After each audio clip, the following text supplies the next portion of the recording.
چاہتے ہیں کہ آپ کا بچہ اچھا قاری بنے، تو میں کہتا ہوں کہ بھئی آپ کے بچے کو مسلسل قاریوں کی تلاوت کو سناتے رہو، گھر میں بھی ہو تو بھی سناتے رہنا، باہر ہو تو بھی سناتے رہنا، مسلسل قرآن کا ماحول پرووائڈ کرنا۔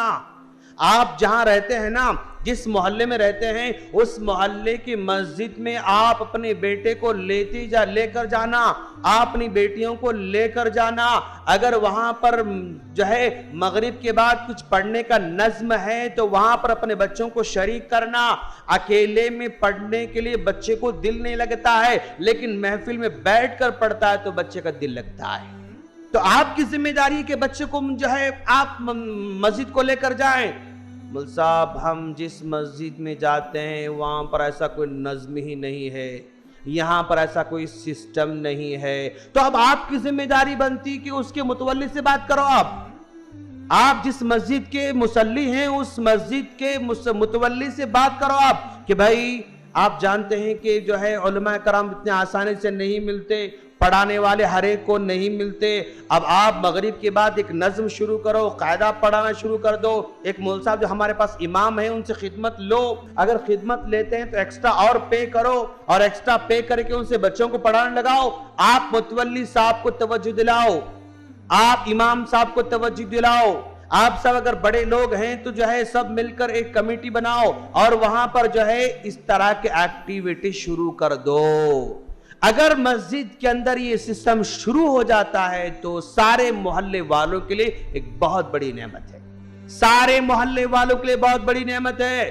آپ جو ہے دیکھتے ہیں کہ آپ مغرب میں چلے گئے، بھائی بچے 4 بچے 10 بچے، آج 4 ہیں کل 8 ہو جاتے ہیں، کل 8 ہیں کل پرسوں 12 ہو جاتے ہیں، پرسوں 15 ہو جاتے ہیں۔ آپ سسٹم بناؤ مسجد کے اندر کہ بھئی ایک اٹینڈنس ہے، اس اٹینڈنس روزانہ بچوں کو اٹینڈنس لی جا رہی ہے۔ اگر ایک بچہ اگر آبسینٹ ہو رہا ہے تو کال کر کے پوچھنا مول صاحب کہ بھئی آپ کا بچہ آج کیوں نہیں آیا۔ یہ ذمہ داری دلانا، احساس دلانا، طریقہ شروع کرنا، یہ کس کی ذمہ داری؟ بچوں کی نہیں، ہماری ذمہ داری ہے، ماں باپ کی ذمہ داری ہے۔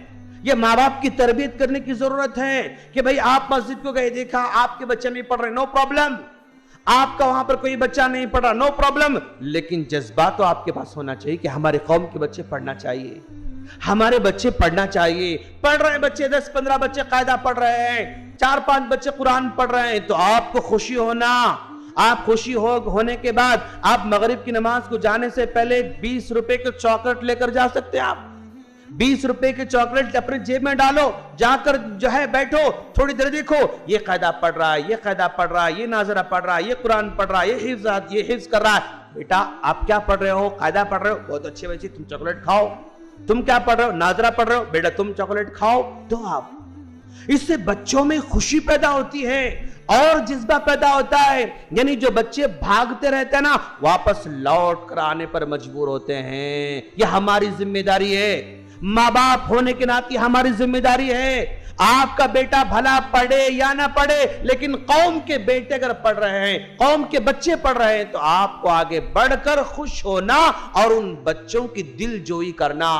ایک 50 روپے کے چاکلیٹ لے کر جائیں گے تو کچھ کم ہوگا آپ کا؟ ہو سکتا ہے یار کچھ کم نہیں ہوگا، لیکن 50 روپے کی چاکلیٹ بچوں کی زندگی کو بدل سکتے ہیں، ان کے خیالات کو بدل سکتے ہیں، ان کے دل کو بدل سکتے ہیں۔ یہ کام ہمارا ہے، یہ کام ہمارے ماں باپ کا ہے، اس کو انجام دینے کی